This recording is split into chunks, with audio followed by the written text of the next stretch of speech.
This is a series of short videos, each covering a different aspect of the Train Sim World CSX Heavy Haul public beta. In this video I'm going to look at how you reset when the alerter has caused an emergency brake, or if indeed anything else causes a PCS trip out. So we're driving along, we're driving eastbound, the eastbound coal train service, and the first thing we're going to do is show you what the alerter is and how you are supposed to react to the alerter.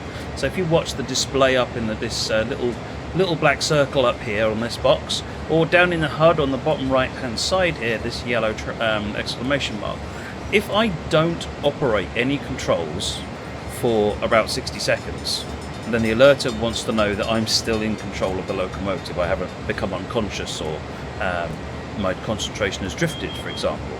So the red light comes on and I press the Q key to get rid of it. So it just happened very quickly. If you keep an eye out up here and listen for that beeping sound, I'm going to press the Q key again. The other option you've got is to press this button down here, the alerter. So I'm just going to leave it again for another 60 seconds as we keep driving. So the alerter is there to make sure you are still paying attention, and you'll get the alarm sound, which you then acknowledge, and that's fine. If you keep moving controls, so if I was to tweak the throttle now, it would be another 60 seconds since I last moved that control. So if you generally find yourself adjusting controls and so forth, then you might not even hear the alerter. But just running as we are right now, leaving all the controls where they are, you'll hear the alerter go again. And at this point I press the Q key, or press that yellow button down there to acknowledge it. So once you have, you don't have very long to press the Q key, so you need to be on the ball. Just wait for that to happen.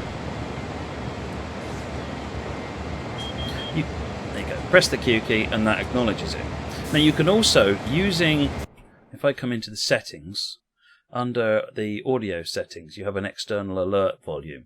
This external alert volume controls how loud that alert sound is when you're not in the cab. Now if you do not want to hear the alert sound if you are not in the cab, so I mean by this if you are in an 8 view or a 2 view or something, flying around the camera outside, some people don't want to hear those alarm sounds because they should only be audible when you're in the cab. If that's the case, simply turn the volume down. But if you do want to be able to hear those sounds while you're out taking screenshots and so forth, so that the train doesn't keep stopping all the time, then you can leave that external alert volume turned up and you'll always hear that sound while you're driving. So let's get back to driving. Now what happens if you don't acknowledge the alarm?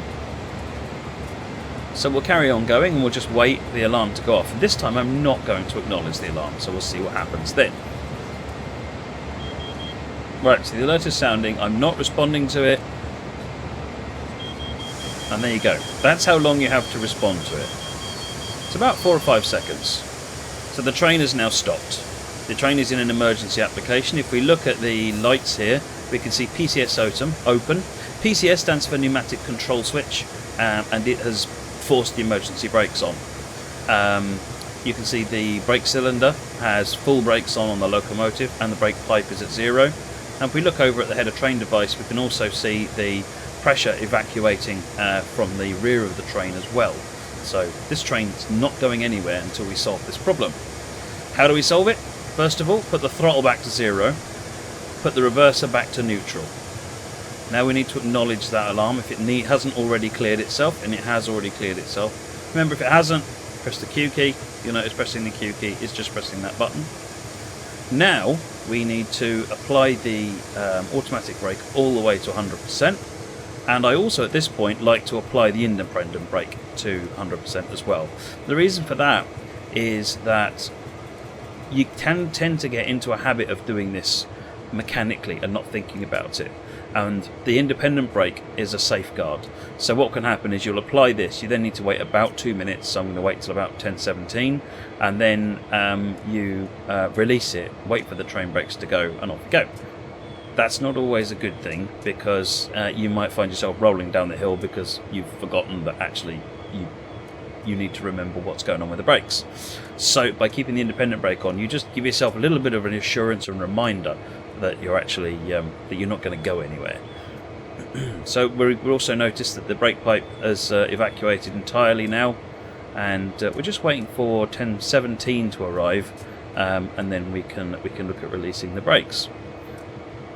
While we're looking at releasing the brakes, so in about a minute's time, I'm not going to do this yet, but over in the fuse box there is a fuse called warning devices.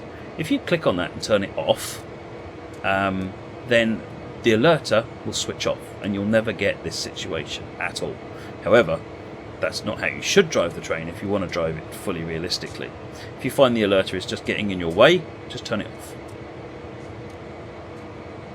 Right, we're coming up on 16:30, so we're getting close to when we can release the brakes. The 2-minute timeout is enforced by the entire brake system, so all the triple valves down the cars and in the loco, so that it can be sure that everything has reset itself. And the train has actually come to a complete stop. The PCS actually is activated on a number of different circumstances. One of them is the alerter. One of them is just if the pressure differential is too much, and that means that you're running out of air in the brake system, the PCS will trip and cause the train to stop, because otherwise you might not be able to stop it and it will need those emergency brakes to actually bring it to a stop. Right, so we've gone past 10:17 now, so I should be able to release this brake. Now notice this PCS light is on. If I release the brake now, you'll notice the PCS light is off. So at this point, we can see the brakes are coming up. The equalising reservoir has gone back up to 90 psi. The brake pipe is coming up to 90, and the rear of the train is now seeing air coming in as well. We won't see the brake cylinder come off because the independent brake is on. So what we're waiting for, as in standard hill start, is just wait for the pressure to come back up on the entire of the train. So 60 psi on the brake pipe. In a little while you'll see, well no, sorry, we won't see the brake cylinder. If you didn't have the independent brake on, then at some point the red line, the red needle for the brake cylinder would just start dropping. And it's always best to have everything that happens on the train be done because you changed something, not because it happened automatically. That way you're in control of the whole train. Right, so the brake pipe is almost back up to its full 90. The rear of the train is coming up slowly.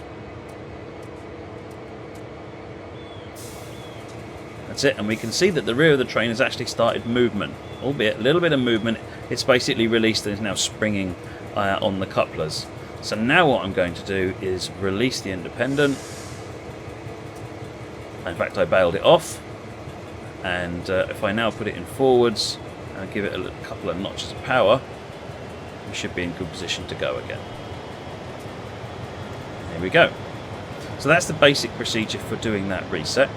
The key thing is make sure your throttle is off, then your reverser is off, make sure the alerter is reset, apply the emergency brake to, the automatic brake to emergency, apply your independent brake to full service, wait 2 minutes, and then release the brakes and get going again.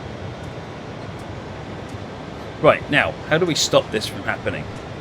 So if I click in here, and I just click on the warning devices fuse,